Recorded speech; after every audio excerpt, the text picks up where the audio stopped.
शिक्षणात दिलं ना ते काम. रणजित काल मला भेटला. प्रशासकीय इमारत पण आपण बारामतीची रंगरंगोटी वगैरे करून ते करतोय. या सगळ्या गोष्टी आपल्या चाललेल्या आहेत. आज जळोचीच्या अलीकडे पण बारामतीमध्ये आणखीन काही दिवस पाणी पुरेल अशा पद्धतीनं स्टोरेज टँक तिथेही मोठं काम चाललेलं आहे. करोडो रुपयाची कामं त्या ठिकाणी चाललेली आहेत. आता मेडलमध्ये काय झालं,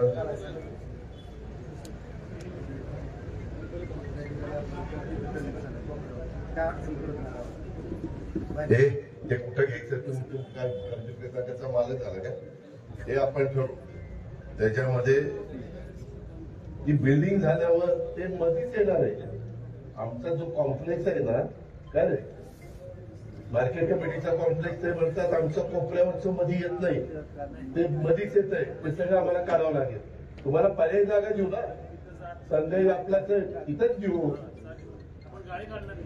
हा, त्या गाड्यात आपण करार करू की आम्ही हे जागा द्यायला तयार, पण त्या बदल्यात तुमचे नवे गाळे होते तिचा एक काळा आम्हाला सोयीच्या ठिकाणी द्यावा. त्या चेअरमनला विनंती करू, त्या चेअरमनला द्यायला नको.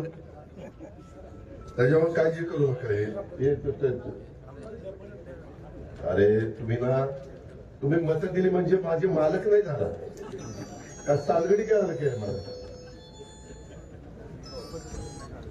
आता आयुर्वेदिक कॉलेजचं काय नाव, नाही आपण बऱ्हाणपूर सारखं करू ना.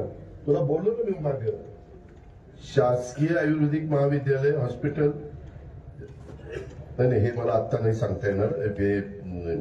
मागा मी पुण्यश्लोक अहिल्यादेवी होळकर यांचं नाव दिलं, त्याचा बोर्ड झाला का हो तयार, बसला का.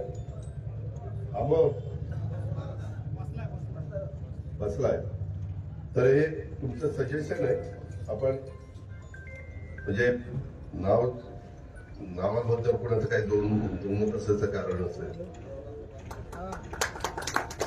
मला देता येते का नाही बघतो नको त्याला पुन्हा टाळी काय खोटा बोलणार ते दिलं नाही.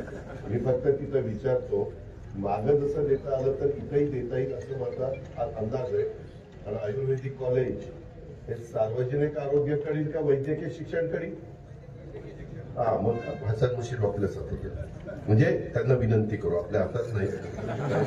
ब्रेकिंग न्यूज सुरू, त्यांना विनंती करू. यांचं म्हणणं असं आहे की काही माझ्या सहकारी मित्रांनी